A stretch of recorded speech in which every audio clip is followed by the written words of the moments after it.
Welcome, ladies and gentlemen, to Freaky Fast Broadcasting on your Wednesday night. As tonight's going to be a special one, our last broadcast of the year before we head to the holidays. And for the drivers, they get to test out their skills in Europe. For the last few seasons, we headed to France. Well, let's try Austria, as the WSSR Cup Series drivers are going to be going left and right here at the Red Bull Ring, over a little bit bigger than 2.5 miles.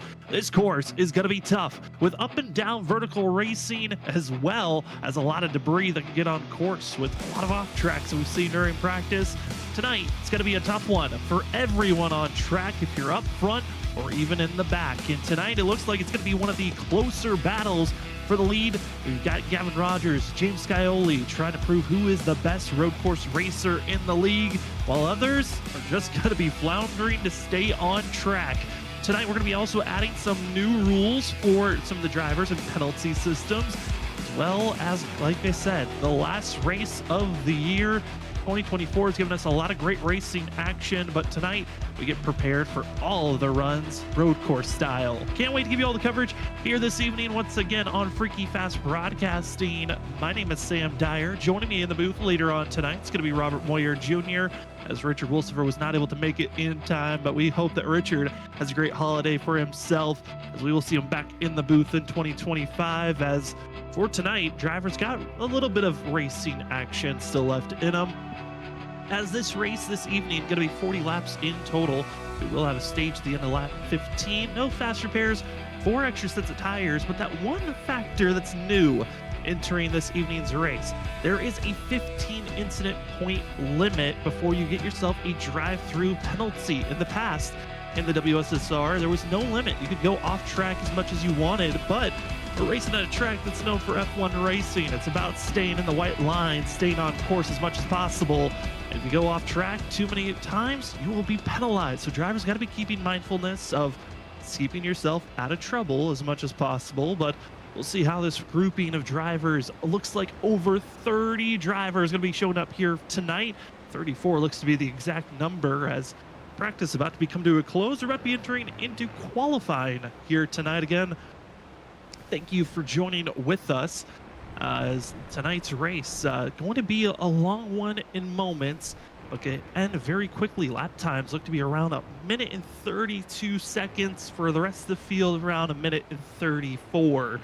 So it's going to be a quick 40 laps that we're going to be ending off, as practice has concluded. We're about to be entering into qualifying, where the drivers will have 10 minutes to put down their fastest time, but only 2 laps to do so. If you go off course, that could invalidate your lap time. So drivers have to be neat and tidy here. You had practice where you can go off track and find the limits. Now it's time to stay in the limits as you'll get ready for qualifying. Some of the first drivers getting out on course going to be Tom Sinchek in the 26, going to be the first one, as we have qualifying, like I said, for 10 minutes. 2 laps, get your fastest laps in, and these vehicles all about heat in the tires. The more heat you have built in, the more grip you have. We're going to be seeing who can really put down some fast times here this evening, as well as who's got some colorful, fun schemes. We're going to be seeing tonight a couple of drivers, because it's the last race of the year, bringing out some Christmas-themed drives. Others just having fun with their own drives for themselves, but having a debut race. Here's Seth Knoll, going to be in the 57. Excited to see what Noel's going to be having for us, as new driver out there. No resemblance to the other Noel that we have going to be out on track. So seeing Brian Noel, Seth Noel, how well will they drive around one another? We will find out here this evening. But in a sense of these warm-up laps, again, you get to drive the whole track for a warm-up. Then you have 2 official lap times you can put in. We're expecting that second lap to be the faster one because of having the extra grip of those tires heated up, but you have to make sure that you stay on track. If you go off track, you can add a little bit of debris on track when you come back on with the dirt. New effects that were just added last week on iRacing. It can really change the grip levels from one lap to the next. So drivers want to make sure they're neat and tidy here for these first couple of corners, but let's get a sense of what it's like to be right on board, as lap 1 for a lot of the drivers that are getting ready for qualifying are about to start. It is going to be seeing what it is like to race here at the Red Bull Ring. 10 corners, 9 officially. You could call it 10, just the way they kind of call these slight little bends in course. But here's going to be Seth going up into turn number one of the first hard braking zones on track. There's 3 massive hard braking spots, but as you go up the hill, slight bend here you could count as turn number 2. Some will just negate that and call it just straight away. Then you head up into this turn number 2. Some call it turn number 3. Another extremely hard braking zone. This is going to be a good spot to make a lot of passes on your competition before you go ramping downhill. Another couple of bends. This is what we would call 4, or even for some they would just call this 3, before you go down into turn 4 or 5 here.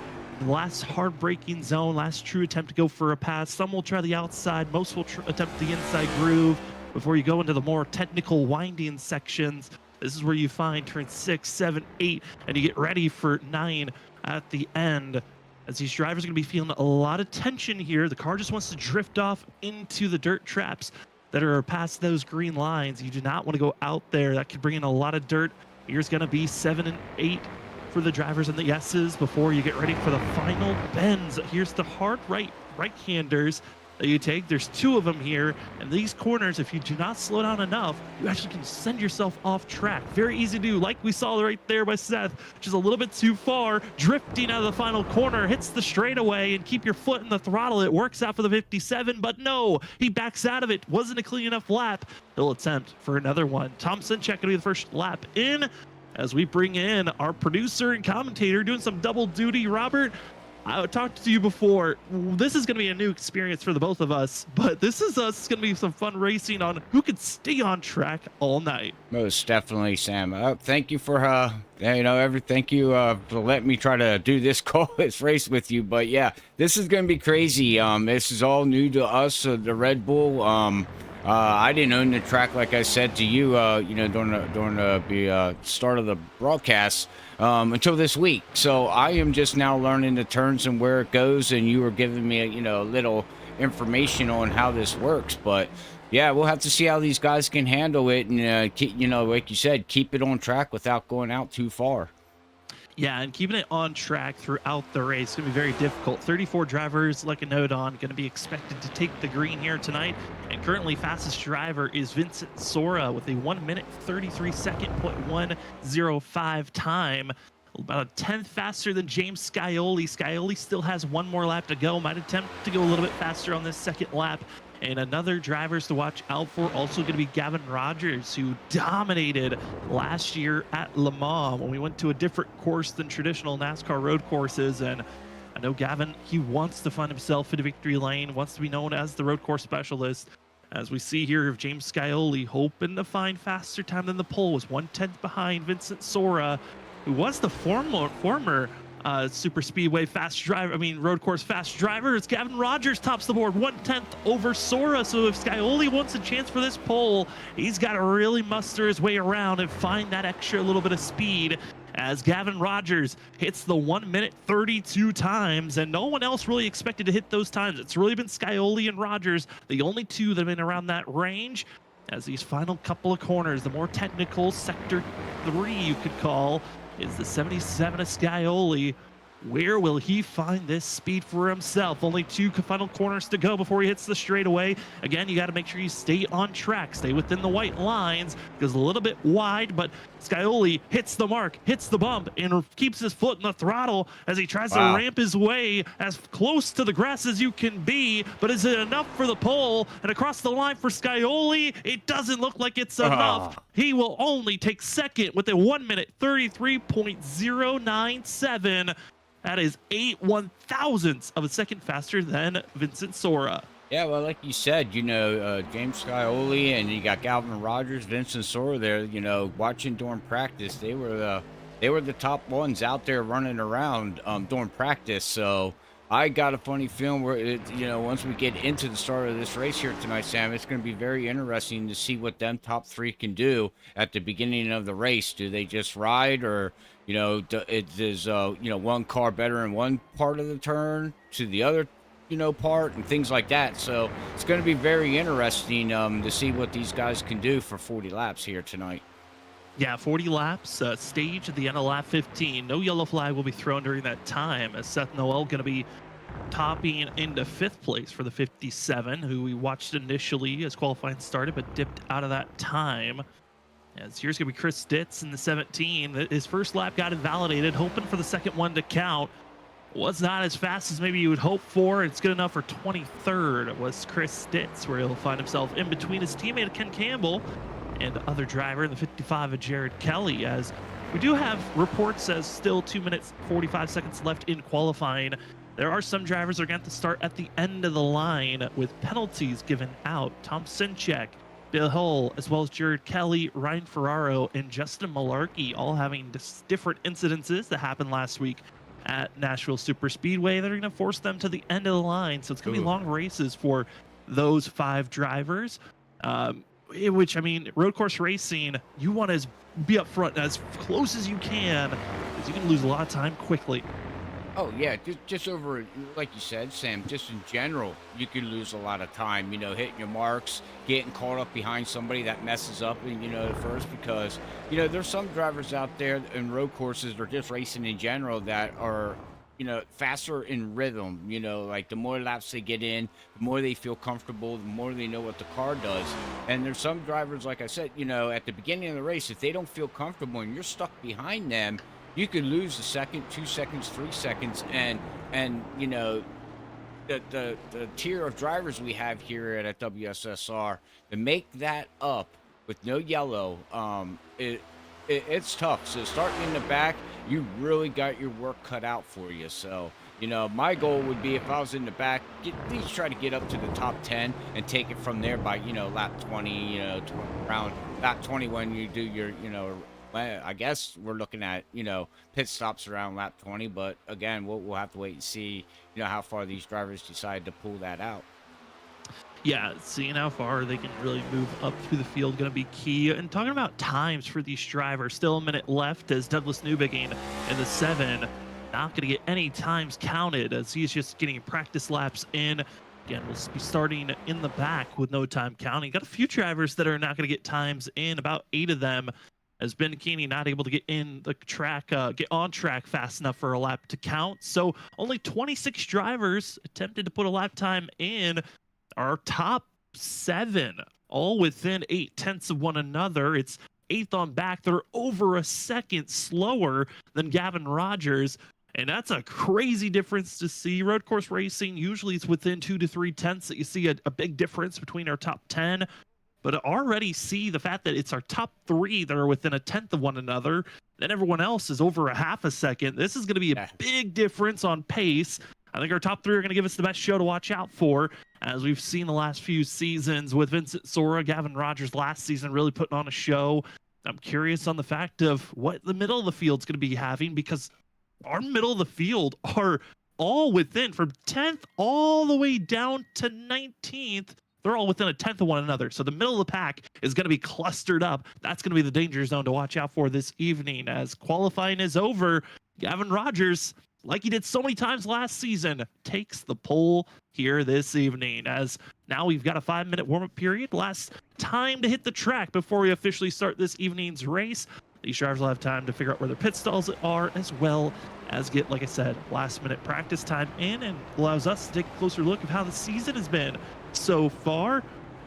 These drivers have had some incredible races the last couple of weeks, and last week we got to see some of the best, as James Scioli able to get into victory lane at Nashville Super Speedway, bumping him up a little bit closer into the more comfort zone, as our cutoff line down the way at 16th. It's Joshua Kanata who runs there, but top of the board, it's within 1 point. John Forbes, Gavin Rogers on who's going to take that regular season championship, but Drew Jua hot in their heels, and Shane Tarian could be the strongest road course driver. I think tonight could be a worry if he wants to close in that gap, but you see everyone else in the middle of the field starting to see a lot of great racing drivers that are inside of our top 16, but outside, Vincent Sora is making the recovery run. He's up to 21st in points after these last 2 great runs, after his abysmal start in the first 3 races of the season.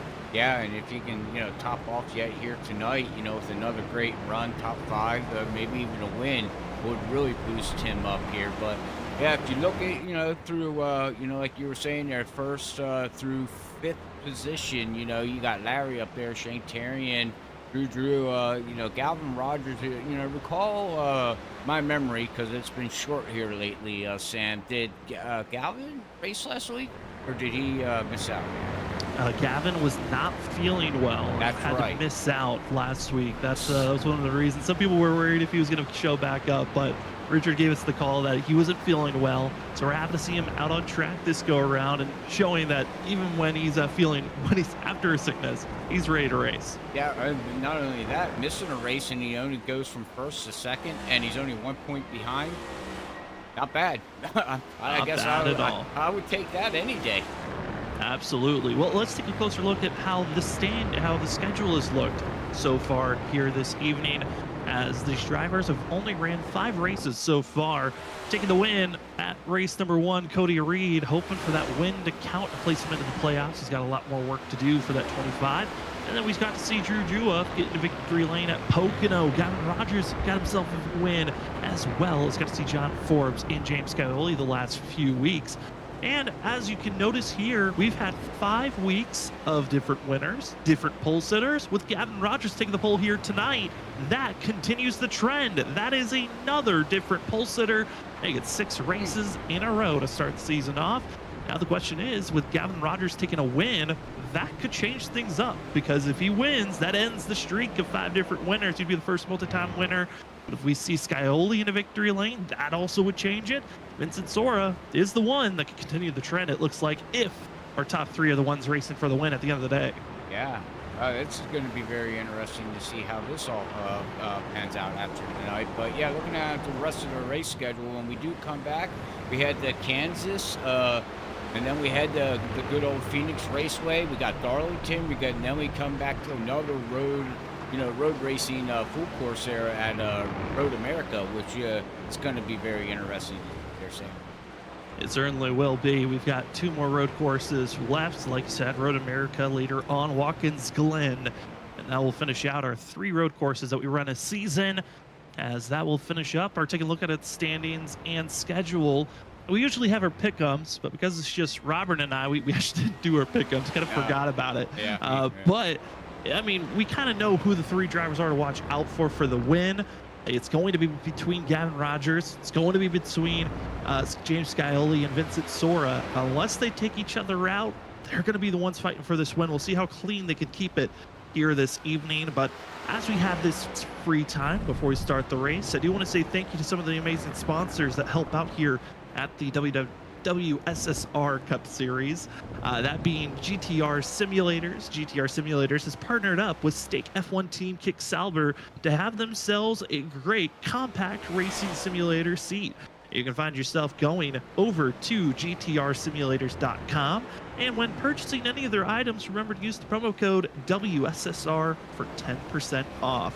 A great combo of having an F1 team partnered up with the simulator is a great thing to be seen. So go again to gtrsimulators.com. Experience pro level racing from home with the GTA Compact V2 Stake F1 Team Kick Sauber machine today. Thank you so much to GTR Simulators for partnering up for Season 10. And as always, they've been here since Season 4. I want to say thank you to Trophy Smack. Go head over to trophysmack.com, check out their pre-made and ways that you can customize championship trophies, belts, rings, and more to your own liking. And remember to use the promo code WSSR Smack for 10% off.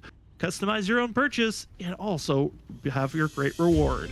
Thank you so much again to our great sponsors that are with us, as we've got 34 drivers lined up, ready to go here at Austria for the Red Bull Ring. Got a lot of drivers. We'll see them through as we take a look at our starting grid. I'll kind of point them out as we go through, but we've got the top row. Gavin Rogers, James Scioli, Vincent Sora are going to be your top 3. They're the big 3 to watch out for. Then there's a big drop off on pace from 4th all the way down to 10th.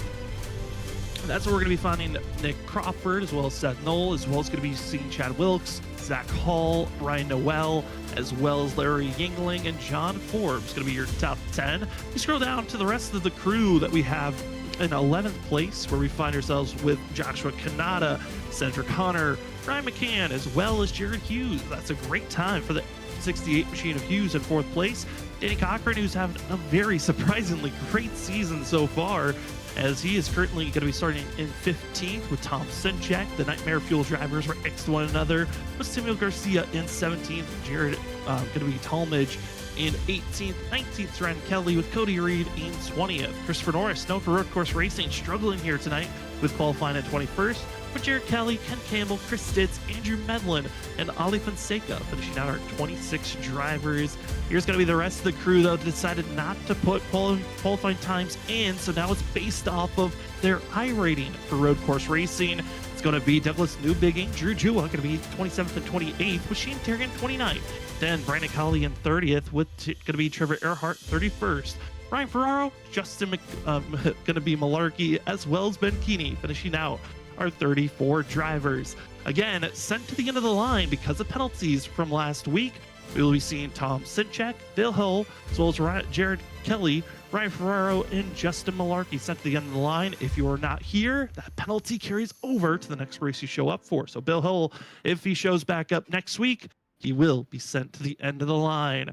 Well, Robert, you can see the Red Bull as that's on top of the hill as the drivers start to take off. Well, this is going to be a fun race to watch. Everyone knows that this is something new, different for us, for the drivers. Every time we brought it up, it felt like the driver said, we haven't bought the racetrack. Yeah. I got a feeling that we're going to be learning just as much as the drivers are learning each lap that they put down. Oh, just a little spoiler alert there, Sam. I think we should take notes. Because next year, we got to go here. So at a different place, different league that me and you run in, we got to go here too. So what notes can we take, man? I'm going to be bugging Jared Hughes because Hughes is also going to be in that race, and he's going to have the best knowledge of a lot of people for whenever we actually hit the track on our Tuesday league that we run. And yeah, that knowledge is going to be big on when drivers attempt passes, where is the best passing zones, how these cars react with dirt on the track. That is a new feature that iRacing put in. Dirt, dust, a lot more dynamic to changing the course, and you're going to see that dust get onto the track. The dirt, whenever they go on the dirt track and they drive back on course, it puts dirt on the racing surface. And we'll see how that changes this evening on if drivers can stay on track. That's good. If they can't, it's going to make it hard for everyone. Well, my question too is with this is all new to us. Is there a difference in grip level when it comes to the sand to the dirt? Is the sand more sticky if it gets heated on the rubber with the tires? We don't know how that all works out yet either, Sam, and neither do guys actually. Yeah, I know they've been trying to find ways to practice around other drivers, what the dirt would do, and there's a lot of confusion on how this car will react. So everyone knowing it's going to be a mystery for everyone here tonight as we're entering now Sector 3 of the course. Just a few more corners before we go green. I want to say thank you again to the sponsors, the GTR Simulators, Wall Smack, as well to you, the fans, for joining with us on your Wednesday night to give you the coverage of the WSSR Cup Series. 34 drivers get ready to take the green, as it is about to be either a wreck fest, fantastic racing, madness. We don't know what we're going to see, but we know it's going to be fun to call. You got myself, Sam Dyer, got Robert Moyer. We are excited for it. The pace car pulls into pit road. This race is now in the hands of Gavin Rogers. Not expecting any caution flags to be thrown as they exit at turn number 9. Let the cars roar as we take the green here at the Red Bull Ring. Rogers, Scioli, green flag is out. The last race of 2024 is on. Scioli going to have a good launch on the outside, but it's Gavin Rogers getting the push down into turn number 1. Who's going to have the better push, though, as Rogers slides the wreck. Oh, Scioli also going to be seeing Vincent Sora go around. More drivers piling in. It's a madhouse at a turn number 1, but up through turn number 2, it's all going to be Gavin Rogers and Nick Crawford. Sentinel going to be in 3rd. He's trying to hold back the likes of Zach Hall as well as Chad Wilkes. It is just going to be a continuation of who can follow who, or will you wheel spin out the exit of the corner? You can see all the different drivers. There's the 51 of Vincent Sora. Loss of time. He's back to 10th place, and it's Rogers loving the fact he just saw his competition wipe themselves out. James Scioli back to 31st position. Now it's Nick Crawford trying to run down the 75 because once Rogers' tires are up in full temps, it's over. I don't know if anyone's going to catch up. No, I don't think so either, unless they do short pit or I don't know, but all I know is that they got to chase down that 75 that's been dominant on road course racing here, Sam. So we'll have to see how it all, how this all going to play out. But we called it at the beginning. This is going to be interesting. Will they survive that turn one? And I was really worried about it. And they did not survive it. It started up front and it just trickled all the way down. Jared Hughes also big loser on positioning. He's down 19 spots from where he started. Scaoli down 27 after lap number 1 concludes now. Gavin Rogers leads that lap, and here you find the 77 machine. Brandon Colley also having some troubles. It looks like he'll go off course through that third sector. And each lap, we're going to be seeing this track get more and more dirty, dusty, and it's going to be a handful off the exit of these corners when drivers drive back out on track. But Scaoli just went from, I got a good chance at this race to how do I salvage a run? Now going to be making that pass and able to take at least one spot back, 27. But this is a long race. Got 40 laps still, 1 pit stop to go before this race is over. And the big factor of the night, incident points. If you go off track, hit the grass, that's 1 incident point. If you go over 15, you have a drive-through penalty. And Robert, I feel like that's the one thing that all these drivers have in their back pocket is, as long as I don't get that drive-through penalty, I've got a good chance for a good race. Yeah, that just keep the car, like you said, in between the white lines. But we'll see if they can do that. As tires wear down, you start losing grip. The back end wants to snap out on you. There's different factors that these guys are going to have to, take it easy with. Hopefully some guys out there get a good 15, 20 lap run to know what their vehicle's going to do. But, if you just hot lapped it there for here and there, that's going to hurt, Sam.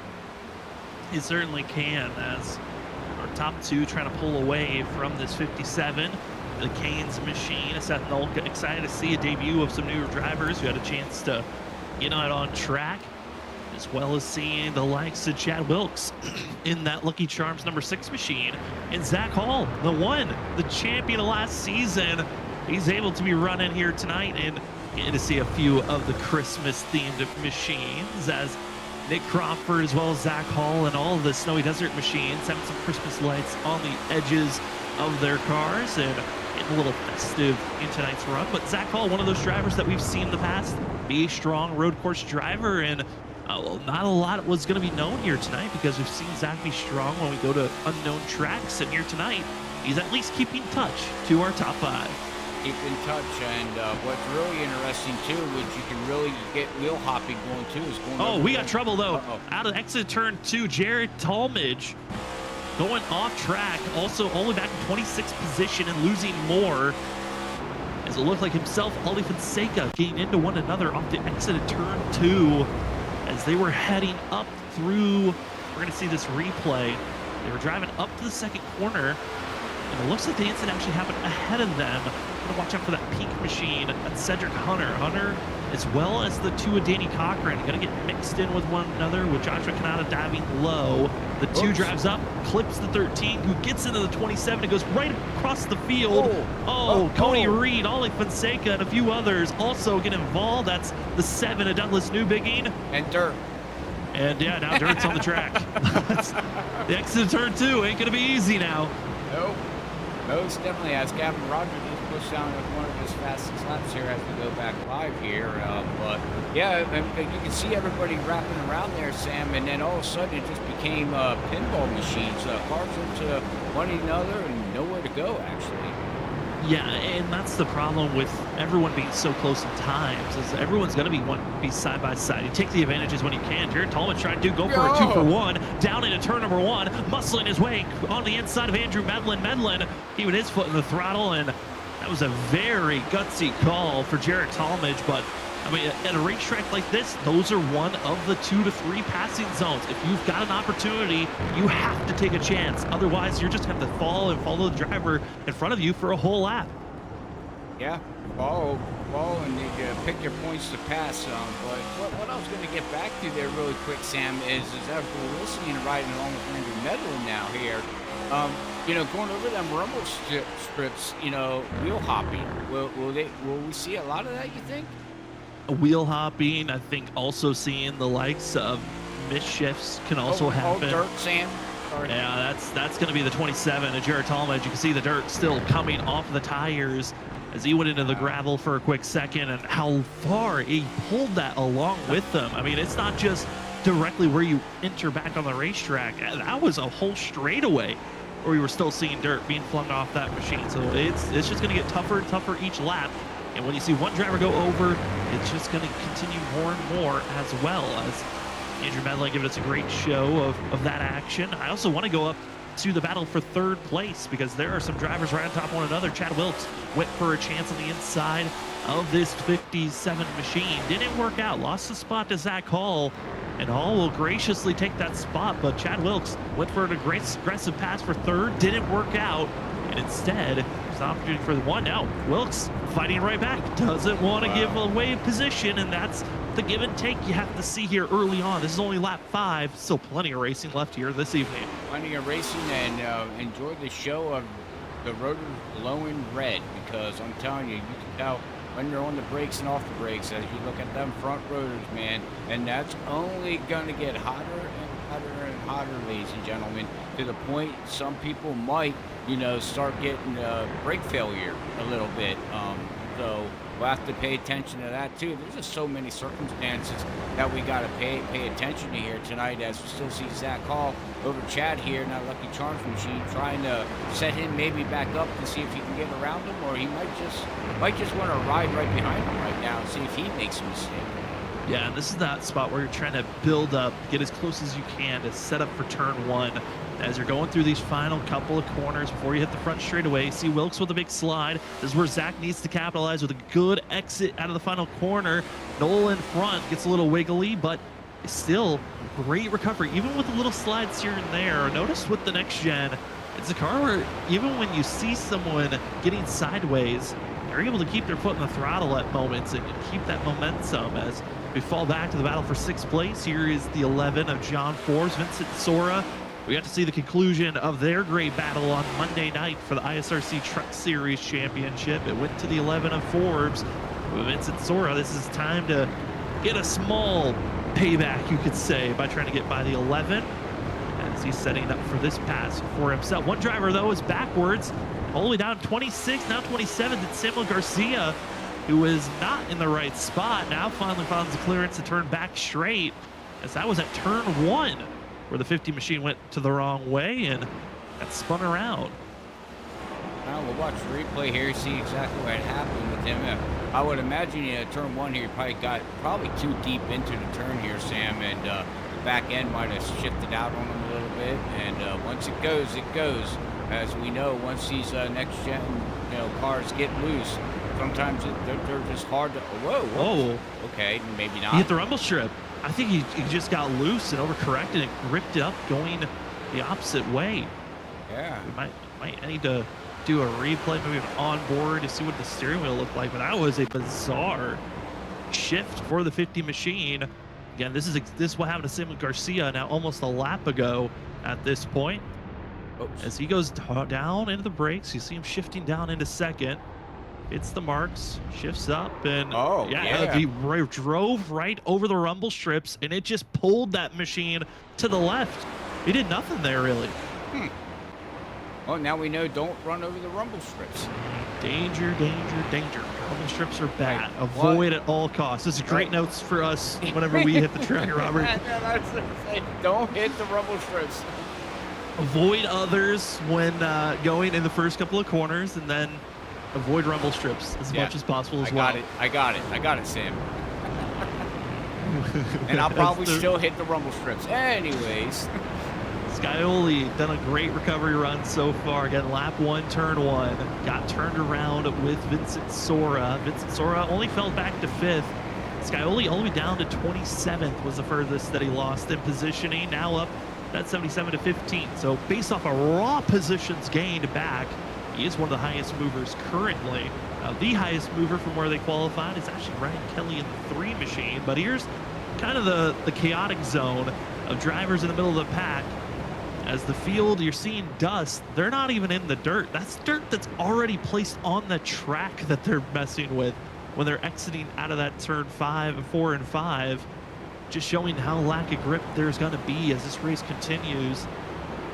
This dirt, I mean, Robert, it's just going to be one of the more wilder things of going to other road courses as well with this new marbles and dirt Yeah. effect that iRacing has put in, trying to make things a little bit more realistic. I mean, in real life, if there's too much dirt on track, they would throw a yellow to purposely get the dirt off and back into the sand pit. They can't do that in iRacing, so these drivers are going to have to deal with the system that is just going to progressively get worse and worse each and every lap, and we're not even done with the first quarter of this race. Yeah, very true, very true. Now, the only thing I could say about that is with having these many cars, I would assume if most likely, real life and what we understand, the more they run over it, the more it gets spread out to where you got like a driving line, like you're driving in rain, and you got that line where everybody just keeps driving over and over and over. Eventually, all that rubber and dirt and mud is going to get pushed, left to the right, and you're going to have a line until somebody decides not to drive there, and then they're just going to push it right back, you know what I mean, over the line that was cleared. Yeah, that's what you're hoping for. That would happen. Well, again, we're learning lessons. We'll learn to see if that actually happens in sim, as a majority of the dirt is on that final hard braking zone at turn number 4. That's where the zone of dirt we're going to be continuing to watch and see is Danny Cochran as well as Brian McCann. This is the battling for 12th place, trying to catch up to Joshua Kanata, Larry Yingling, so you can get that final bonus point. But right now the 8 machine just taking it easy, as Brian McCann, if ever check out Brian McCann's YouTube channel, has lots of videos of him going karting, having a lot of road course experience, trying to carry that over to sim racing as the 8 machine. And hoping to see that this speed maybe pick up a little bit more as he's racing around a driver who also has quite a bit of experience in road course racing. We've seen him be strong in other series and leagues. As we move around and see some of the other drivers out on track, Robert, I mean, this is so far, I mean, I know we've seen a couple of drivers go off track, but this has been a pretty clean race than I was expecting to see, as Ali Fonseca and Trey Earhart have their own duel back here in 25th place. Yeah, we talked about it. You talked about it, during qualifying. Difference in the pods. Top 10, had their speed. Then you got from 10th on down to 19th. They were in their little pod. So, we were ready to see this. We just wanted to see getting through that first, 1 to 3 laps where the pods and the fast guys get knocked out like we did. James Sigoli, 77 winds up getting punted, and now he's all the way in the back in a pod that he's faster than, but he's got to work his way through. So yeah, I mean, once this race got now we're spread out, I think we're looking pretty good here now. If I were to just ride now, and see what you can come up with. As this is one furthest back groupings of drivers. Again, this is 25th position for the 24 of Ali Fonseca, and that bright yellow machine. Trevor Earhart, Ryan Ferraro, Jared Kelly, as well as Andrew Medlin, all in this group. And a couple of those drivers that were in that pod also dealing with the penalties that forced them in the back. As now looking at some other drivers and the ways that they're attacking. On board with the 11 of John Forbes, as Vincent Sora has been able to make that pass cleanly. Look at that last laps to current laps being placed down. Vincent Sora running a little bit faster than Zach Hall, Chad Wilkes, and Brian Knoll in that 57 machine. See this 51, who's only 2.5 seconds back, expected to catch that group ahead probably in the next 2 to 3 laps, which those are some nice bonus points to grab if you're Vincent Sora, who entered tonight 21st in points, had a very rough first 3 races of the season. He's been on a recovery run to be able to point his way into a chance to fight for a championship and make the playoffs. And currently the 51 doing a good job trying to fight their way forward, but there's that grip level. Everyone trying to run on the edge, and just there was a lack of anything there once the 11 hit the throttle. Yeah, well, he was in a sand that was sitting on the on the track too, so that upset the vehicle. You just see those little pebbles of dirt just everywhere in here, right next to that sand trap. And whenever one driver goes through, it just makes it worse for everyone. And most likely is going to force another driver to go off track at some point. And it's a never-ending cycle of what the field is dealing with currently. As Gavin Rogers still leads the way, now over 2 seconds over Nick Crawford. And this was exactly what we were expecting to see for Rogers. Once the first lap, first turn incident that took out Vincent Sora as well as James Scioli, it kind of put it in the hands of Gavin Rogers as long as he does not make any mistakes and gets that 15 incident point drive-through penalty.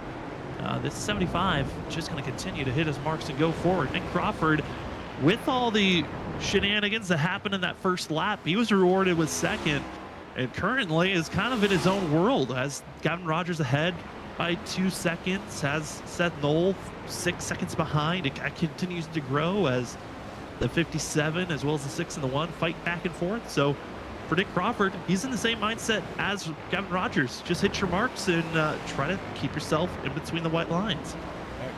And I'm looking on the list here, and it looks like Ollie Fonseca has got a black flag for bumping him. Oh, I think that's an incident point. I think it's an incident point issue. And it looks like he is into pit road, and that is going to be one of our first drive-through penalties, as Ollie Fonseca, who is battling for 25th position, now is going to be back in 32nd. Also, we have an update for Samuel Garcia, who's caught up in that wreck where he went over the rumble strips that kind of sent him off into the tire wall. He's going to be finding himself calling it an evening early as he has gotten off the server. Another drive-through penalty going to be given to Justin Malarkey now. So Malarkey, who was hoping to keep himself out of trouble, he runs 31st. He has a drive-through penalty. So this, well, I guess we've entered the zone of, if you've been having issues of staying on track, you're in trouble, or you're going to have those incident points, and it's every 15 incident points you grab, you're then going to be having another drive-through. So all these drivers know you have to be careful throughout this whole entire race. Even for those that made contact, they get multiple incident points given out because of that. Well, yeah, I mean, if you're, there at the beginning, if you got caught in a wreck, you get a times, 2? You get times 4. If you run off the track just a little bit, you can wind up with, whatever it would be, whatever iRacing would deem and give you. That incident points add up. So I think that's going to be a main topic here tonight. Watching here as we are on lap 12 of 40 already here, Sam. So, eventually we're going to, hopefully we don't see too much. But, man, going through there and look at the white smoke that they're pushing out there now on them tires. Yeah, it is crazy to see the amount of dust that is popping up after turn 4 for these drivers. There's a lot there. And I'm curious if we can hop on board. I know that Chad Wilkes as well as Seth Knoll, they're having their duel for 4th place, but I kind of want to hop on board in 12th place position with where James Scioli is. He's been marching his way forward, currently has the likes of 16 of Joshua Kanata. I don't know if you have an in the cockpit view, but this 77, I mean, we want to check out the shifting aspect. These drivers are shifting a lot, down to 3rd through these final couple of corners, but get a sense of what a lap is like in the next-gen car here in Austria. Normally a track that you see F1 cars finish a lap within a minute and 20 to a minute and 15 seconds here, sometimes even faster than that. And it takes them about a minute and 33 seconds. And here's what a lap is like riding on board with the 77 of Scioli. And he is making the march forward. Again, was all the way back in 27th after his spin. Now trying to figure out a way to get by Joshua Kanata and at least get a bonus point for Scioli here, as our stage will end at the end of lap 15. No yellow flag will be thrown, but getting down to 1st gear here in turns 3, shifting back up. And I mean, these first couple of corners, Robert, it looks nice and easy. Yeah. Let's go straight, hit the brake, and now we get into the technical zone where we've seen all the dirt and dust being thrown out on track. Yeah, now we're just going to have to see how James makes it through here as he's downshifts it. And right there it is. You can hear the dirt and the dust hitting the car. Oh, he's losing grip in the back end there, Sam, and he keeps it on track. But, yeah, you could just hear it as he was throttling up. That back end and the rear tires just totally let go. Yeah, I mean, you're trying different aspects to hold on to this vehicle. And now we're going to be seeing that 77 hit these final little bit of rumble strips, then get prepared for the final 2 corners, and just like that, went from being about over a second behind Joshua Kanata, now within a 4/10, and that rear bumper getting bigger and bigger as Kanata losing grip, hitting the rumble strips there on the inside. You got to be careful of those bumps. And just like that, James Scioli marching forward and finding another driver to get by. Trying to get inside of the top 10 and maybe salvage a top 5 finish. We can find some incredible pace here late. And that would be a lap around the Red Bull Ring. We're going not used to seeing here. So thank you for that ride along there with James. But yeah, we'll have to see if he, what his game plan is when it comes up to pit stops here too eventually, because we're 15 laps into it now. When was stage supposed to be? Stage is end of lap 15. So Coming up on that. yeah, we're coming up to it within the next 2 laps. And then I believe pit stops, these drivers are going to split it in half. We're expecting drivers not to take tires, but with the additive of the dirt and debris, I'm curious if maybe that will give an incentive to take tires, or do you just stick with what's working right now? As currently the field is slightly slower than what they were running initially, as Gavin Rogers, usually in the past, you'd see drivers hit their fastest laps and this late into a run.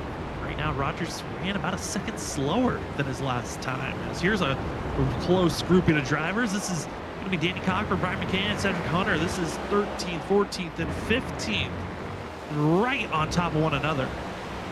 Yeah, they're going right on top of each other there, Sam. But, you know, going back to the tire thing that you were talking about, I know iRacing didn't give them no updates. You can correct me if I'm wrong, on the NASCAR side of things of new tires, new tire model, correct? Yeah, there was no true update to the tire model, but with the new aspect of the dirt, that's an aspect we just don't know if that will change anything. Right, so, because normally, you know, at a road course, you wouldn't change tires. You know, you would just keep what you have on because you go faster on older tires. That's a very good question. So we'll have to see what these guys do. But if I was Galvin Rogers, he's got a almost 4-second lead. I don't know. Maybe take 4 tires in, and you know, with his pace and speed that he has, I don't see why not put freshies on there, and you know you're good to go until the end of the race.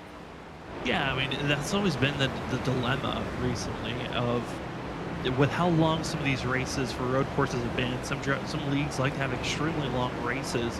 Sometimes it is actually better to take tires early on, and then save let that set just stay where it's at, keep heat in them, and race on the rest of the race without any worry. But currently right now, starting to see drivers trying to communicate with our leader of when to make some passes. There have been a few lap cars that have gone a lap down. Justin Malarkey, Ben Keeney, both have gone a lap down. Next driver in line would be Ollie Fonseca, 16 laps in, and here's that holiday scheme for Gavin Rogers.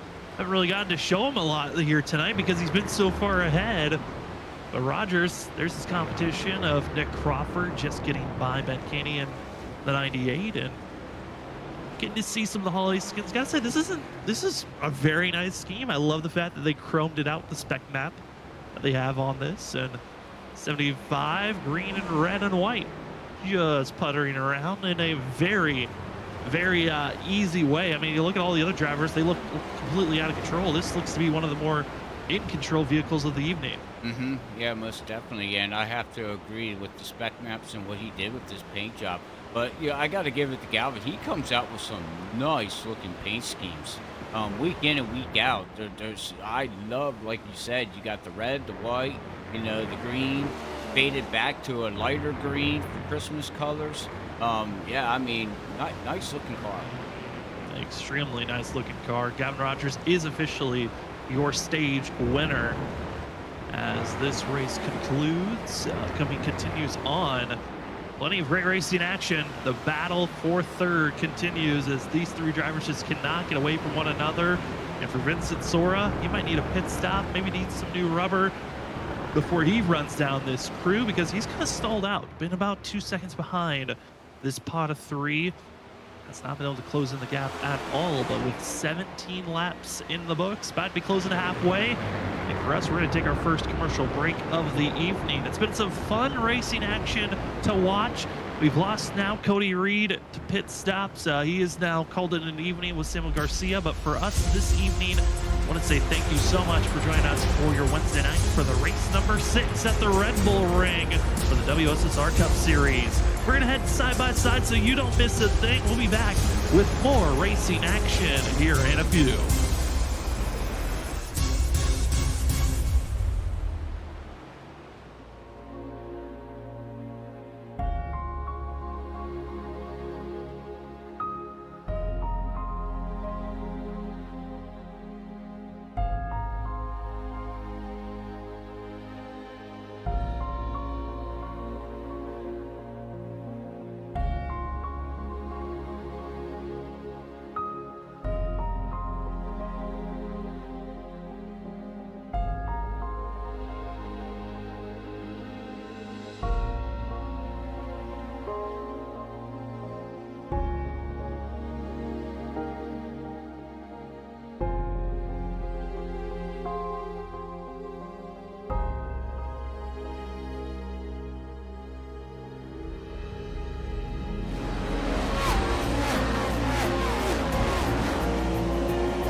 Welcome back, ladies and gentlemen, to racing action for the WSSR Cup Series. Race number 6 is underway for the Red Bull Ring. My name is Sam Dyer. With me up in the booth is Robert Moyer Jr., who's also running productions.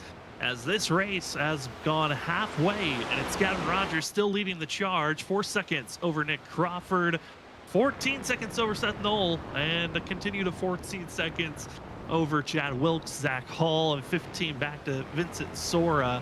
We also saw during that commercial break one driver having issues. That was 7 of Douglas Newbigging, who had a big slide. So we had a few drivers decide to go into pit road and get service done. We've had Brian McCann top off on fuel. We've also had Tom Sinchek top off on fuel. A couple of drivers took 4 tires in fuel. Shane Tarian, Jared Kelly as well, just making their service call is going to be Jared Hughes in the 68. As we've also had a few drivers have drive-through penalties. If you have over 15 incident points, you have to go in for a drive-through. A couple of drivers have unfortunately had to do that, such as Justin Malarkey, Ali Fonseca, and we've also lost a few drivers. Cody Reed, Samuel Garcia, and a driver who missed the start of the race, missed the first 18 laps of the race. Drew Jua is out on track for the 88. We have no idea what speed he's going to be having, but trying to at least take the positions away of those that have already called it a night, as Jared Hughes and now Shane Tarian both pull it in the pits, and they call it an evening for themselves. So some drivers saying this race is done, and shockingly, I think it's more of, okay, we've ran as far as we can.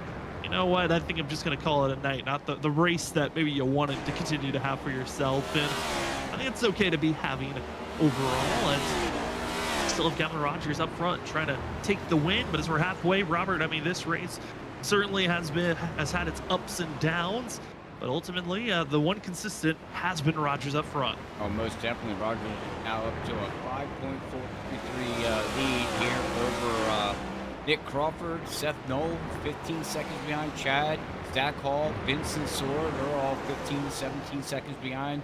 And John Forbes there in the 7th position, 26 seconds behind. And then you got the other Knoll, 27 seconds behind. Ryan Kelly and Larry, teammates there. They are, I do believe, teammates running 9th and 10th there, 28 and 29 seconds behind. So, yeah, like you said, Sam, it had its ups and downs, but, pit stops are about ready to, really start racking on here with these top front runners here. We'll see. I think they're all I think they're going to wait and run as long as they can until they see Gavin Rogers finally go in, and then I think you're just going to see a flock of cars, hit pit road there.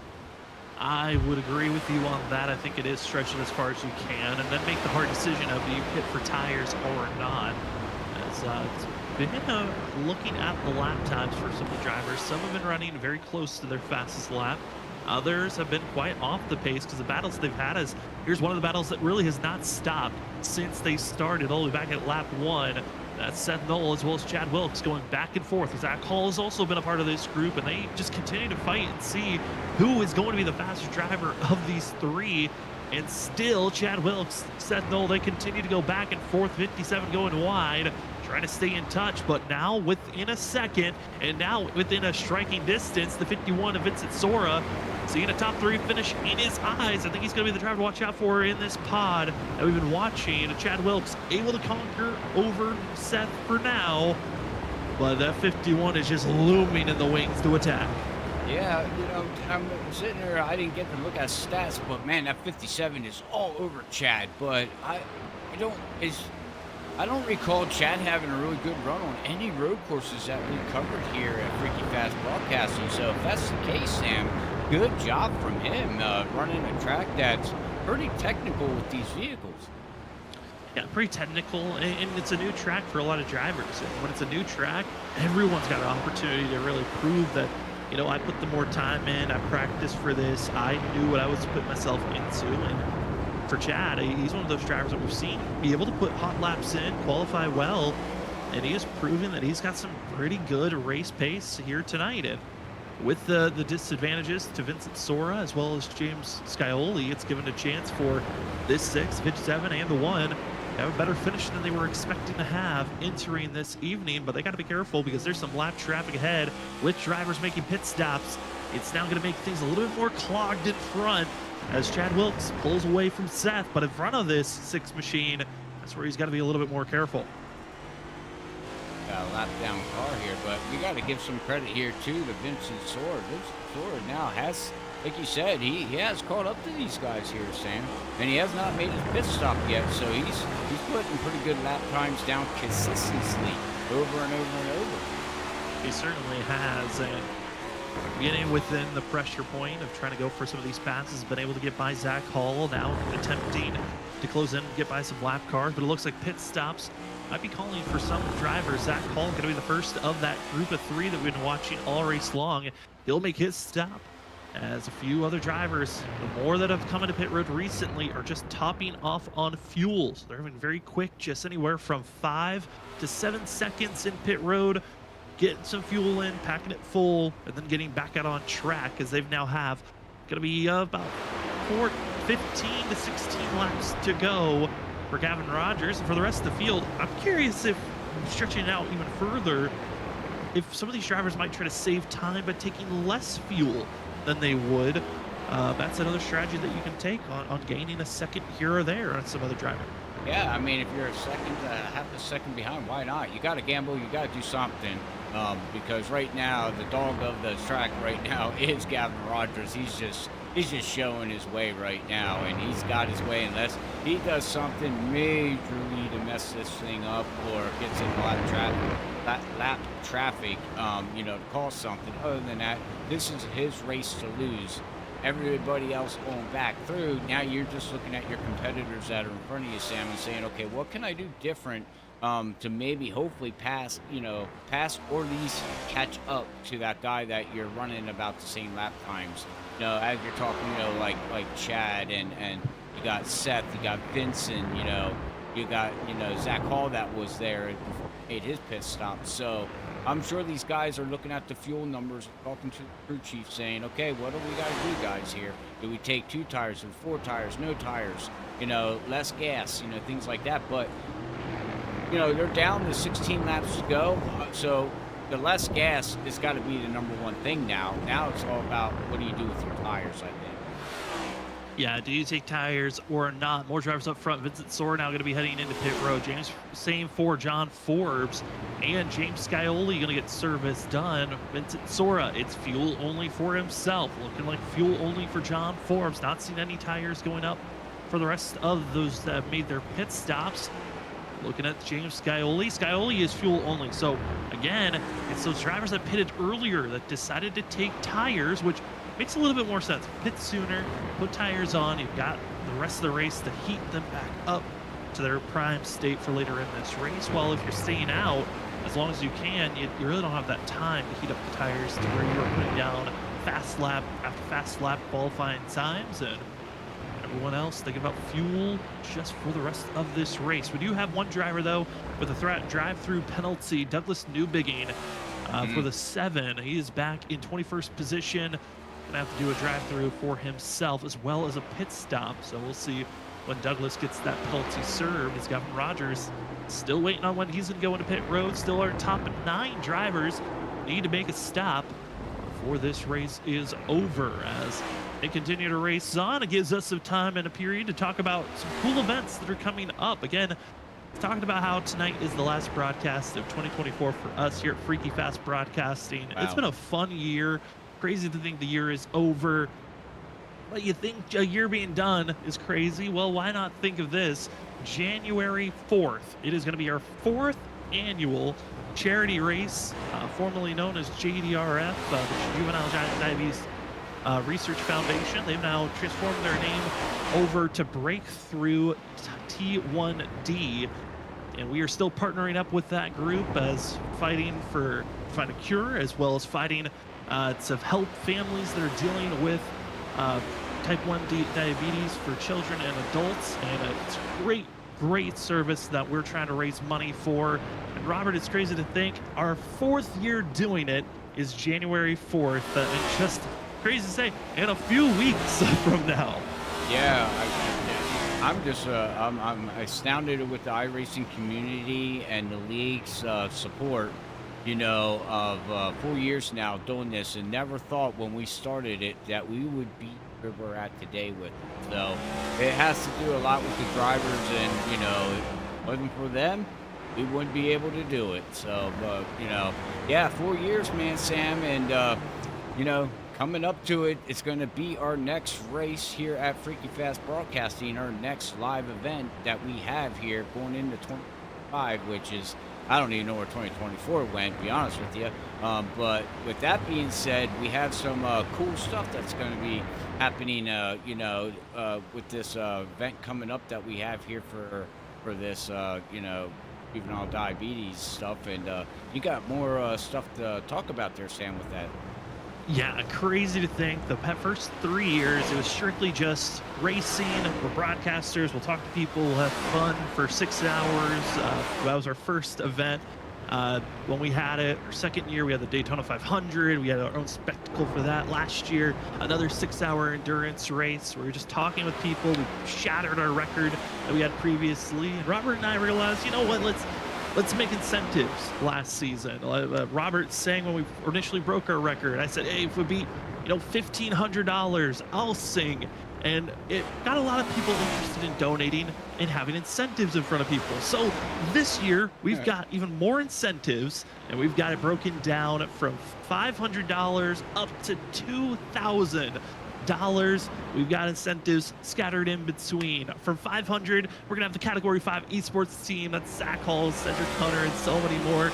They're gonna have their own segments for commentating. If we hit $600 donated and raised, I'll be doing different accents and having fun on the broadcast and just being a lot more relaxed. As well as being relaxed, $700 we'll have Vincent Soar, Danny Cochran for a few minutes. They'll be up in the booth. Then we will give at $800 wide open to all drivers that are out on track. We will have it an open 10-minute segment where they will be the ones entertaining you for that small duration of time. At $900, we'll have going to be having Christopher Norris, whatever Norris wants to say, for a couple of minutes while he's on broadcast. And then at $1,000, Zach Hall, once he's in the car, he'll have his own time to be talking. Then we also released from $1,000 down to $2,000, where Robert Moyer Jr., well, we're bringing back Christmas carols. Yeah. We hit $1,200. Robert will be having his own Christmas carol segment. At $1,400, Zach's still trying to figure out what pepper he's going to eat. He's been trying to figure out what's the hottest pepper he can find that he's okay eating, but he's going to eat a hot pepper if we hit that number. At $1,600, you know what? I'll give singing a try. I will bring back singing in songs. I will do a little bit more than I did last year. If we break our former record, which is $1,710, if we go over that record, Robert and Zach will both dye their hair blue. Then, if we hit $1,800, Dr. Seuss. What does that mean? I will be reading a Dr. Seuss book like I'm commentating a race. That is what Dr. Seuss is. And then at $2,000, the ultimate pain. If we hit that number, that will be shocking, impressive. I'm so proud of everyone that's a part of this and watching the charity event race. I will do the one chip challenge. It's an extremely hot chip that is dangerous. I might have to sign a waiver. I don't know. And well, if we get to that number, I will do that challenge. Oh, and not only that, Sam, we got to make sure everybody that goes back and watches this stream here or watching it live, it's all going to be done on camera. So yeah, we will be on camera, which is something we're going to be testing out. Both myself, Robert, Zach, and a couple of other people will be on camera for that 6-hour event. We have got 6 hours. We've got to figure out how to entertain you, and we certainly will. There also will be released in the next, either I think later tonight or in the upcoming days, of live incentives, ways that you, the audience member, can actually donate a certain amount of money. It's going to be less than $100, but if you donate a certain amount of money, you can influence the race. There's going to be ways to do that. You can mess with us up at the booth. There's ways for that. And if you just want to find a way to make things just engaging and more fun, you got plenty of opportunities once we release those numbers. You know what, Robert, why don't we just release them by saying them now? We will be having ways as you as the audience members, ways to influence the race. At donate $50, we will throw a caution out in the first 5 hours of the race. If you donate $75, you would be able to throw a yellow and EOL some drivers. And then also the last one, the most fun one, if you donate $100, just that alone, you would EOL your own driver that you select and make them do a drive-through. Wild ways that you can influence. Those are just some of the ways you can influence the race. We'll have other influences and live donations that you can have once the broadcast again, January 4th, our charity race, where we got more ways that you could be incentive to mess with us up in the booth. I know one thing. Last one that you said, if I was out there racing and I got black flag from somebody, I'd make sure I have $100 put back to black flag them back.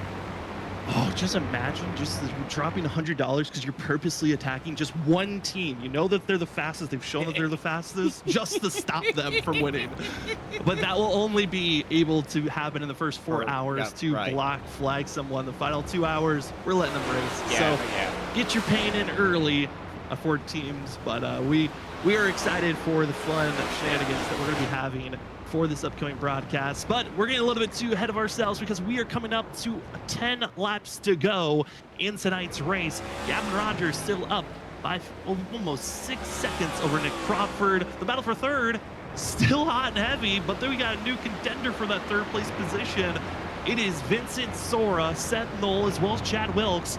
They're the drivers on top of one another, as Vincent Sora getting by Wilkes, now attempting to get by the 57, and the rebound after falling back to 11th.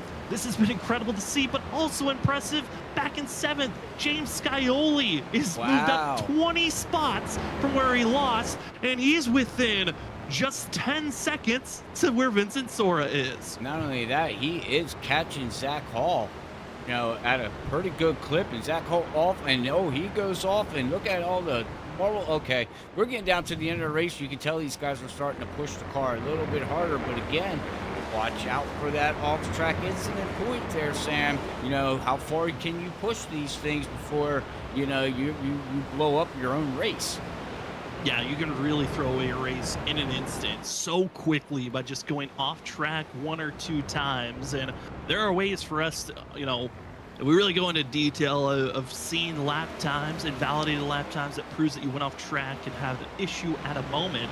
Of those that are inside of our top 6, our top 7, Chad Wilkes has gone off track at least 2 times in this run for the 6 machine. We also have seen him make slight contact. I think he's going to get away with it. But there are a few drivers where if they go off track, make too big of a contact, it really can shift their race and force them into a drive-through. And with less than 10 laps to go, that recovery is really going to be tough, if not impossible, to make back up if you have to go into pit road, because you're giving up by going into pit road at least 17, if not 19 seconds by just pulling in. Yeah, pulling in, and it looks like now, as we are 10 laps to go, it looks like turn 2 cleaned up, but we were on Nick Crawford there for a little bit, Sam, and he went off track, and he really threw some dust and dirt back up on the track. And I'm not exactly sure what turn it was, but he it was scattered all over the track. Yeah, that's been a lot around turn 4 to 5, where we can see a lot of drivers pulling that dirt onto the track when they go off track and back on. As Vincent Sora, Chad Wilkes, they continue to go back and forth. Also, other close battles that are happening. 13th, 14th, 15th, and 16th place. That's where we'll find the likes of Cedric Hunter, Brian McCann, Christopher Norris, Joshua Kanata. They're also quite close to one another. They're starting to space out just ever so slightly, but there's a mistake. They seem to be closing in very quickly to one another. But it's just that madness of, can you keep positioning with 9 laps, soon to be going to be with 8 laps to go next time Gavin Rogers crosses the line? You've got to hit your marks and keep within the white lines to keep the positioning you're in. Yeah, and you know, and then you get aggressive too, because you're trying to pass the car in front of you, which then, you know, could give you off tracks. As you know, we talked a lot about it here tonight, but right now I got to give props here. This is a good run from Christopher Norris. You know, that he really needed up to 15th position. You know, he really needed something really good here too. Yeah, moving up a total of 6 positions from where Norris qualified in 21st. Other big movers, Ryan Kelly in third, the 3 machine, up to 11th place. He's up 8 spots, but the biggest mover from where they qualified is actually driver in 21st position, Ryan Ferraro, up 11 spots from where he started. Now, if we're basing it off of just raw fell to the back and had to make as many passes as possible. That would go to James Scioli in the 77 machine, who's up to 7th now, who at one moment was back in 27th when he got spun on turn 1, lap 1. But Ryan Ferraro, based off where he qualified, again, one of the drivers that decided not to put a time in this 10 machine, up 11 positions, which, I mean, if you're Ryan Ferraro, based off how this season's been, you'll take a night like this where you're just trying to salvage as much as you can, taking spots when drivers weren't able to finish this race, and you'll take a 21st position, if not more, if more drivers find themselves theirs. Yep, find them. You never know. You can gain another position or 2, 3, 4. You just never know if other drivers up front, start pushing it too hard, racing against their competitors, and get that off-track limit, man. Which is something I know they're keeping an eye on with their overlays that iRacing offers you, or third-party overlay. Oh, as he breaks, locks it up there. Ryan did a little bit. Their third-party overlays that a lot of these drivers use. They know what their track limit is, and they know how many times they went off and where they went off and things like that. So we'll have to see here with 8 laps to go. But I want to go back to Gavin Rogers and James in the 77. Him being up to 6th position, it's unfortunately what happened at the beginning of the race, but I think it would have been something to see. Yeah, I was very much excited to see the battle that we could have had with Vincent Sora, James Scioli, Gavin Rogers. I mean, those guys were within a tenth of one another, and if they made one small mistake, maybe it could have given an opportunity to see more close racing action. It kind of was thrown away after that first lap, and it was down to minimizing mistakes for Rogers, which he has done perfectly here this evening. But Vincent Sora is up to 5th. Hasn't really been able to take these positions away. It seems like when he's stuck in traffic, this is where things get a little bit tougher. But also, we're seeing the competition between hot lap, what we call hot lapping, where you're just putting down your fastest lap possible during practice, compared to race pace, where you're trying to be a lot more consistent. A lot of these guys that maybe were a half a second slower than our leaders, they're running only about a tenth or 2 off, much closer in pace than what we saw during practice and qualifying. Sorry, I was reading something, Sam. Oh, you're good. It is been a long race. We're looking at a lot of different drivers and where they're being placed currently. Gavin Rogers leads by 6 seconds over Nick Crawford. Here's Brian Noel in the 00 machine.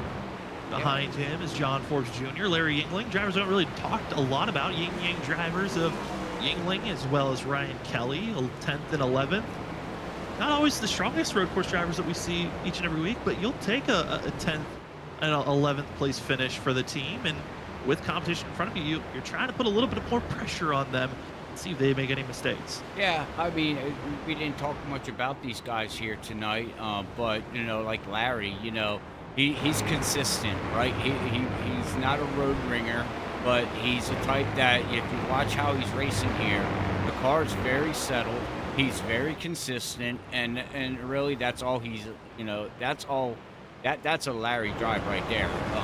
Just in general, is the way he always has raced and always will race, and he's having a good race here, and he's catching up to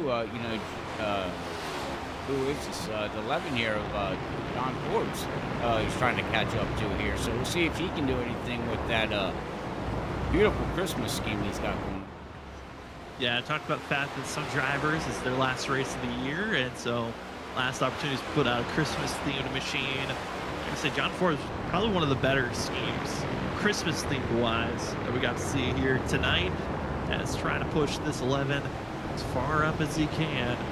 As this John Forbes coming off his championship drive Monday nights, announcing that he's not returning back. Get a lot more focus into other leagues as well as running here for WSSR. So I'm curious for the 11. Again, just having a clean race, top 10, you'll take that with a road course that no one's really expecting a lot from anyone. No one really knew what speed we were going to see. I think everyone knew Gavin Rogers was going to be a threat. We didn't know who else was going to be joining with him. But if you're John Forbes, you're really looking at the rest of the season, the rest of the future, coming off of his win back at the Atlanta 08 race. I think John Forbes poised to try to go for a championship in this series and could be one of the 8 drivers, if not more, that have a chance for this championship. Oh, most definitely. Yeah, I don't see no reason why John Forge won't be in the talk for the championship as we get closer to the end of the schedule of the season here at WSSR. I do believe that we'll be talking about him and some other really good ones too. But you know what, I really got to give a nice shout out too. Is the same here with Nick Crawford. I mean, he's out here. There's not even I don't even know what Nick Crawford does. He's probably listening to music out here riding around. There's no car been around him all race, Sam. I would imagine for Nick Crawford, he's in no man's land. He's focusing on hitting his marks, and he is enjoying the absolute panic that the rest of his teammates are dealing with. As for Nick Crawford, part of Snowy Desert Racing, and those drivers always have one of the bigger casts of drivers in their own channel. I would imagine they're probably the most vocal because you've got Zach Hull, who's been in the fight all race, Cedric Hunter, who's been in a fight all race, and Christopher Norris, who's in the thick of things for himself. Trevor Earhart, who's gone up and down throughout the field, and Brandon Colley, who's just trying to survive a race. I would imagine you've got some voices that are in panic mode, frustration, while Nick's just in La La Land in second place, hitting his marks and staying ahead and away from all of that drama. Hey, staying away from the drama, probably making a video to put out on his YouTube channel here of tonight's race. No, probably clipping things. Yeah, I mean, just every once in a while on the straightaways, maybe adjusting some volumes of stuff here and there. Yeah, but we're down to 4 laps to go here. It's getting down to the end of here, Sam, and I just want to shout out, thank you everybody for out there, tuning in and watching Freaky Fast, through the year here of 2024, and we can't wait to return, in 2025. Yes, our schedule is going to be changing a little bit in 2025. We are slowing down as, life and things happen, but we will still be around, so don't worry about that. But we have more time, and we'll be slowing down. But I can't wait to see what, the next year brings for us, Sam. Yeah, slowing down from doing a lot more live broadcasts. I think setting up for other possibilities for us here at Freaky Fast Broadcasting. We still are going to finish up Thursdays with the Doghouse Cup Series as they return on the 9th of January. We'll be back covering WSSR on the 8th of January, but to finish up with Doghouse, we'll be just covering Monday nights and Wednesday nights whenever ISRC Truck Series returns, and continue on with it as far as WSSR decides. And I think giving a little bit more space is going to help us out here at Freaky Fast Broadcasting. But again, we might be giving out more information in the future. We might just enjoy just having 2 days of live broadcast and great racing that we get to see week in and week out. Update on the race so far, 3 laps left to go. Andrew Medlin given a drive-through penalty for the 12 machine, who's all the way back in 26th position. It looks like actually it was a speeding penalty going into pit road, so that's a 40-second hole. That is worse than a drive-through. You hate to see that for the 12, again, who runs in 26th position. A lot of racing still left here tonight, but Gavin Rogers leads the charge up front. Nick Crawford 5 seconds back, has been flirting around 6 seconds all race long. The battle for third is back underway as Vincent Sora has lost touch to Chad Wilkes and Seth Knoll. It's now just down to the 57 of the 6 as they've got plenty of lap traffic trying to get by, as well as having their own battle with 3 laps to go. This is one of the better charges of the evening. We've also got that battle for 13th place that's still underway between Danny Cochran, Brian McCann, and Christopher Norris. But this 6 and 57, I mean, Robert, I gotta say, it has been the best battle to watch. It's been probably the cleanest battle to watch. Yeah. They just cannot get away from one another. Yeah, and it's been like that since the drop of the green flag. I mean, oh my goodness gracious. I mean, and it's like, whoa, hang on, baby. Getting a little bit loose, giving space. Now Chad Wilkes going to be taking an opportunity to the inside. Seth will follow in suit, looking back from the Lucky Charms machine. You see Seth trying to fight to that inside groove where the rumble strips are. Now it's going to be going with the switchback. Side by side, going to these final 2 corners, but it is 2 laps to go for Gavin Rogers, 7 seconds ahead over Nick Crawford. The battle for third, who wants to talk to us the most? Will it be Seth? Will it be Chad? Or will they take each other out with these 2 laps for the both of them?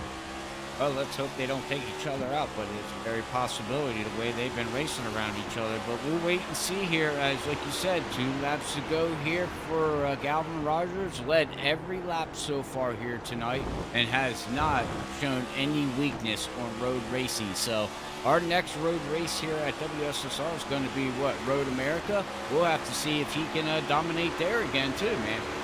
Yeah, we'll see if he's got the same pace at a more traditional racetrack that we've seen these cars at, or will it be Watkins Glen on who can stop Gavin Rogers as the 75.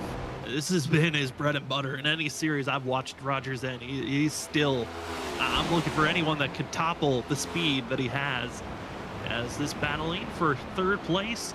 Chad Wilkes going to go to the inside, try to get by 55 of Jared Kelly. Kelly will allow space for Seth to go through. And now it's about a lap and a half left for these drivers. But for Gavin Rogers, he's going around the last couple of bends. The 75 is about to be taking the white flag here tonight. What a race for Gavin Rogers. Just one more time around here at Austria for the Red Bull Ring. Gavin Rogers officially takes your white flag, presented by Freaky Fast Broadcasting. And what a run for Rogers. He continued the trend of 6 different pole sitters, but here tonight wants to be the driver that finds himself being the first multi-time winner for himself as he is charging forward. 1 at Auto Club and 1 at this road course more than anything. More than anything, and this is going to make him happy. You know, he was out sick last week with the flu or bug or whatever he had. And like you said earlier, he comes back with a vengeance and says, I am going to take the win, and I am going to get my points lead back. Basically what he's saying right now. He watched everyone scrap for second, and it was no one even close to catch the speed of Rogers. We thought for a moment that it was going to be Scioli. We thought for a moment it would be Vincent Sora, but even with dirt on the track, nothing is in the way of Gavin Rogers as he is going through these last couple of corners.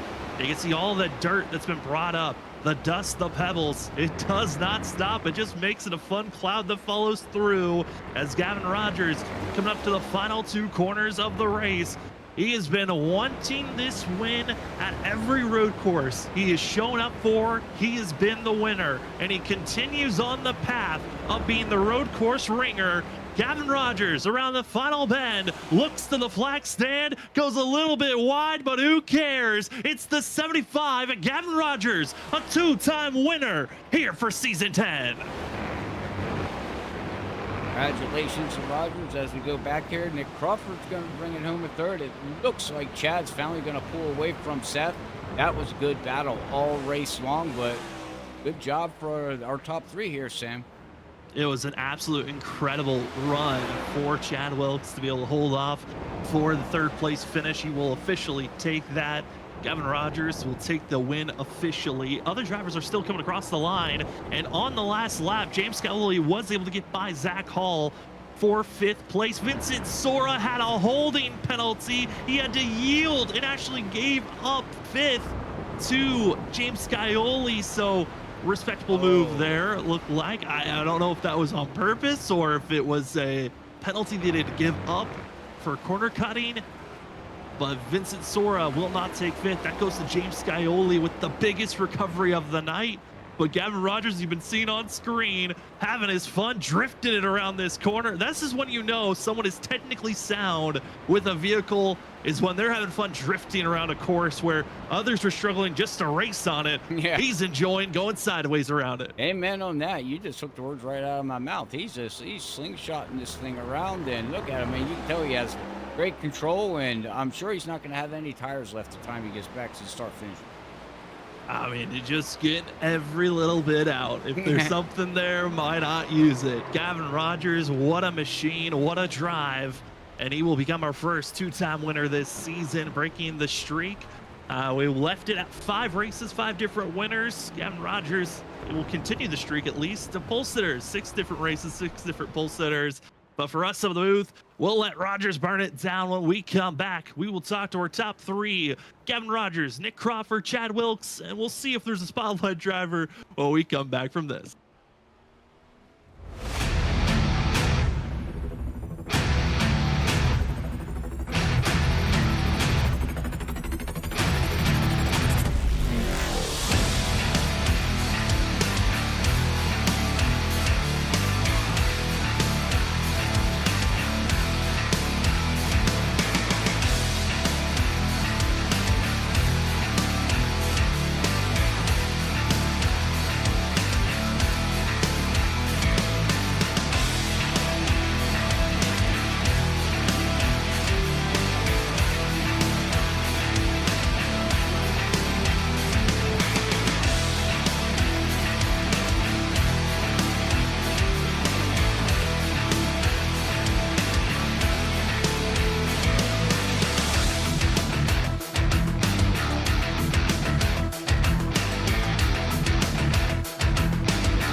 Welcome back, ladies and gentlemen, to the post-race show for the WSSR Cup Series. Race 6 of Season 10 is in the books, and your Red Bull Ring Grand Prix winner will be Gavin Rogers in the 75. As we get prepared to go down to victory lane, what a dominant run that this 75 machine got to have. He was up front, grabbed the pole, continued the pole streak of 6 different pole sitters at 6 different tracks, but ends the winner streak. Gavin Rogers, how are you feeling? You are a 2-time winner this season, the only driver to do so far, and you did it in probably the most dominant fashion possible. How does it feel to be a Red Bull Ring Grand Prix winner? Yeah, Sam, the win feels good. My body isn't very happy with me because I've been pretty sick last week and a half, 2 weeks. But I tried to fight through it. I know I missed last week, so I had to make up for it and pull off a pretty good race. And fortunately, we were able to do that. Had a lot of speed tonight. I was a little lost with how it drove because I have another league that is running at this track, and their setup is a little bit different. So I was trying to adjust to this one because I didn't have very much practice in the setup. But I got it picked up pretty well. Man, I wish I was able to see how it was going to play out if Scioli and Sawyer were able to get through turn 1 there at the start. Unfortunately, they got all crashed out. But impressive comeback for the two of them. I think they came in 5th and 6th. But no, getting that second win feels great, especially if you're before a break. Just like Auto Club, I can go coming to a break pretty happy now. So just looking forward to how the rest of this regular season plays out. I mean, Gavin, like you noted on, the 2 top contenders are expecting to compete with you here tonight. Took each other out after that first lap, first turn. How do you mentally set up once you see in your mirror, those guys are long gone, and now the rest of the race is kind of on you, and it's the pressure of minimizing those mistakes? Exactly, you said it. Just not getting any more incident points. I got a 4X at the very start there with all that contact that played out in turn 1. But I thought I actually had more. I didn't realize I had a 4X until a couple laps in. I was like, okay, I can not take it. I don't have to take it super careful. I obviously wasn't going real slow. I was still trying to keep it ahead of Nick, who was pretty fast and consistent all race. He was keeping a decent distance. I know we both made a few mistakes here and there. I thought I got disconnected around, I think it was between 5 and 10 laps to go. I thought I was getting disconnected there. My mom came in my room with my 2 dogs, and I don't think she was aware that I was racing. That got me out of my rhythm for sure. But no, just for sure minimizing the mistakes and trying not to get that 15x that will ultimately give you a drive through, I think. And fortunately, we were able to get out with, I think, only a 9 or a 10x. So I'm pretty happy about that. A very solid day for yourself, Gavin. Like you said, we're heading into a break. How are you planning? Are you planning on doing a lot of practice during this break time, or is it just reset and we'll see how the season goes when you return? A little mix of both. I'm not gonna practice my tail off. I want to spend time with the family. Obviously a lot of stuff going on this little break here, Christmas and New Year's and everything's going on. Also just work. But just looking forward to having a break. Celebrating Christmas with the family and getting back to I believe it's Kansas. We are excited for that return to racing action. It is at Kansas. Well, Gavin, always a pleasure to call this race for your win. And before we let you go, the floor is now yours for any other shout outs. Yeah, just first of all, I want to give all glory to God. He's blessed me with all kinds of things in my life. So thankful for everything that God has done for me. Also, shout out to my buddy Jared. I know he got in that incident at the beginning there, and he tried to get through it. Fortunately, he just he backed out a little bit of ways into it, and at least he was in there and voice chat with me, kind of keeping me awake. Appreciate him for staying in there with me. Shout out to Sundance Pizza, Butt Kicker, Advanced GG, Sim Magic, all the sponsors on the card tonight. Shout out all the admins for everything they do, all the family, and you guys for doing a great broadcast. Well, thank you for giving us such a great show to call. That will be your 2-time winner this season and winner of the Red Bull Ring Grand Prix. That's Gavin Rogers in the 75. Gavin, enjoy this one. Enjoy your break, and we'll see you in the new year. Appreciate it, guys. As we move from victory lane, we go down to second place to talk to the driver who really had a quiet night. And once he got ahead and away from all the madness behind him, we've got ourselves a 74 of Nick Crawford. Nick, I mean, you got to see the madness first lap, first turn in front of you, and we're seeing it on the replay. What was it like for you trying to get away from that madness and then resettle for the rest of the race? Oh yeah, it was a little bit spooky there in the beginning, just going into turn one. I even practiced and warm up to see kind of where you start or take the green flag and how late you can brake. And it looks like Vinny just got in there too hard, or Gavin went too soft. I don't know, but hit him, and then him and Skyoli came together, and I was just like, let me hop the curb just to make sure I don't hit anything. And I got a little slow down and an off track, but it's better than being wrecked and back where the Skyoli ended up. But it was something. Well, I know for Robert and myself calling this race, at moments we were saying you're kind of in no man's land. You had Gavin Rogers multiple seconds ahead of you. The drivers behind you were over 10 seconds behind. How were you feeling on track though when you were just trying to run hot laps by yourself with not a lot of competition around you? For me, I'm just sitting there watching the relative. I shouldn't be, but I was just seeing if I'm gaining time, losing time. Um, that's pretty much what I did, and then just reporting wherever the gravel was to the teammates behind, because we were the first ones to see it. But it was just seeing if I could catch Gavin in any way, and then try to figure out a strategy for pitting. Well, you kind of touched on it. Gravel, we were talking about that a lot on the fact that dirt and dust when you guys went off track and got back on track, how it was going to be there. How was it on track and how was it influencing the cars for yourself at least? Oh, there was probably only one or two laps where it really made a difference, and it was in turns, I think, five. That's the two left-handers. That seemed to be the problem area when it came to gravel. But honestly, these cars, they had a lot of give when it came to sliding the rears, so you could kind of hold on to it and work the throttle a little bit. But it cleared up pretty quick with the amount of cars on track. It wasn't as bad as any of the practices that we did.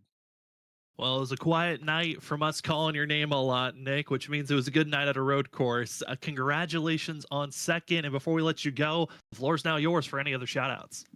As always, my beautiful wife, give a shout out to her.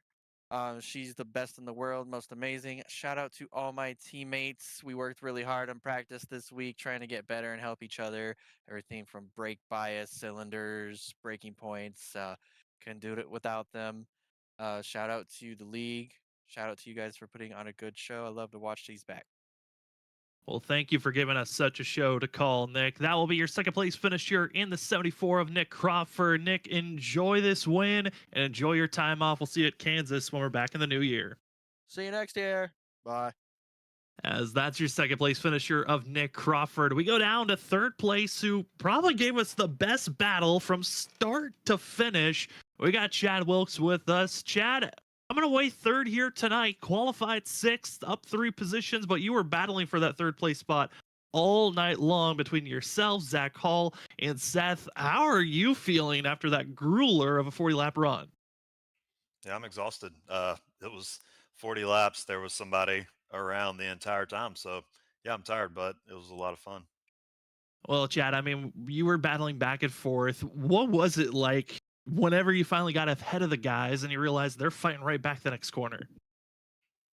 Yeah, no, it was really just like mistake after mistake from kind of everybody, I guess. Like I'd get in front and make a mistake, and then he'd pass me back. And I felt like right before we pitted, I finally had got ahead, and I felt like if I could ever put like 1 or 2 laps together without a mistake, I felt like I probably had a little bit of speed on them. And but then on my outlap, I had 2 slowdowns on my outlap, so Seth got back in front of me, and so I had to try to spend the next rest of the race trying to pass him. So yeah, it's pretty fun. We also saw the fact that dirt was being on track seemed to be an issue at times. Also, the incident limits. What was it like trying to deal with those multiple factors while in the battle? Yeah, I was definitely counting the incidents. I think I ended up with 11 or 12 because you could gain a little bit of speed and like coming out the S's, you could cut to the right just a little bit and get a tick and be a little bit faster. So I tried to use those strategically. Um, and but the gravel was only an issue, I guess, that like kind of wrong that long right hander after the long straight. If gravel was up there, usually you could really hammer the throttle in second gear, but if there's a bunch of gravel, you would just spin that left rear tire. So that was really the only spot that I noticed that was much of an issue. Well, Chad, it was a great, fun action for third place to watch. Congratulations on being the driver that completed the pass and saved the pass for third. Before we let you go, though, the floor is now yours for any other shout outs. Yeah, just shout out to the guys that we race with, Ryan, Larry, and Brian. Yeah, and appreciate the league for putting this on. It's a great league, and appreciate y'all for the broadcast. It's great to be able to have something to go back and watch. Well, thank you for giving us such a good show to watch. That will be your third place finisher here tonight in the six machine of Chad Wilkes. Chad, congratulations on third, and we will see you in the new year at Kansas. Enjoy your break. Yes, sir. Thank you, y'all too. As we move away from our interviews, only going to be talking to our top three, as Robert and I did a lot of talking. I know we've got even more to talk about because we got to take a look at our unofficial results here tonight because we got a lot of drivers with a lot of movement and honestly some of the best recovery runs you could ask for. As the top of the board, going to be seeing ourselves with Gavin Rogers in the 75. He'll be taking the win here tonight with Nick Crawford second. Chad Wilkes going to take third, with Seth Knoll going to be taking fourth in his debut race this season. James Scioli fell all the way down to 27th and recovered up to 5th. Vincent Sora fell to 11th. He'll take 6th with Zach Hall 7th. Brian Noel going to be in 8th. 9th goes to John Force Jr. And finishing out our top 10 goes to Larry Yingling with his teammate Ryan Kelly in 11th. But you look at the rest of the board, we saw a lot of movement going back and forth. But Robert, the battling was fantastic here tonight, as you see somewhere where on some of the other drivers finished out this evening. That's definitely, Sam. I would have to say, I'm just very interested the first time, us seeing these guys at this track. We've learned a lot. It was fun watching with the new update that iRacing brought in and everything. It was a thrill. So everybody that goes back and watches this, make sure you hit that like and thumbs up there, on YouTube. Because it was a great show. It was really interesting to watch, and just we came in blinded, not really knowing as much as the drivers, and now we come out with a little bit more knowledge on Redbull Ring, on how these cars race. And honestly, I would like to see them come back to the track again maybe next year. But like you said, looking at the rest of the grid here, you got Ken Campbell having a good run. He's down there in 18th position. His teammate there of Storm Motorsports, Chris, 19th. Jared, we seen Jared get, in 20th there. He got spun around and made a rebound back there. And look through the rest of the field here. Andrew Medlin, not a good night for him. Trevor, didn't talk much about him. Earhart, Doug had a really up and down night here too. As we look at the rest of the field here, Sam. Yeah, I know for Trevor, it was kind of rough because he found himself with getting a black flag drive-through penalty on the last couple of laps, so he gave up a lot of time. But here's some of the other drivers that left the race early, but crazy to think that this race is over. 2024, that is it. This is the official final broadcast of the year, but that does not mean we can't promote some of the other future races that we have in front of us. Coming up in the new year, we will be having 2 races to give the call for, as WSSR will be back on the 8th of January, as well as the Shoney's Doghouse Cup Series will be back on the 9th of January. ISRC Truck Series, they have officially ended on Monday night, but we have gotten word that they're expecting either late February, early March is when they will be back to Season 8 of the ISRC Truck Series on Monday nights. But for us, officially, our next broadcast will be January 4th. It's a Saturday. It is our 4th annual charity event. It is the 6 Hours of Daytona, partnering up with Breakthrough T1D on raising money to find a cure and support families that are dealing with type 1 diabetes and finding ways to help out. It's crazy to say it's our 4th year. We kind of went down a pretty detailed breakdown of the incentives during the race, but we've got more to talk about in the next couple of days that we will officially release. And cannot wait for it. I hope that we see some of you out there in chat during our charity race. And if we don't, well, we'll see you in our next race. Robert, any final thoughts before we call it an evening? Nope. I just want to say again, thank you everybody out there that goes back and watches this or watches live right now. Thank you for the support of all these years of us doing here at Freaky Fast Broadcasting, to all the leagues and the sponsors that, come aboard these leagues and make this happen.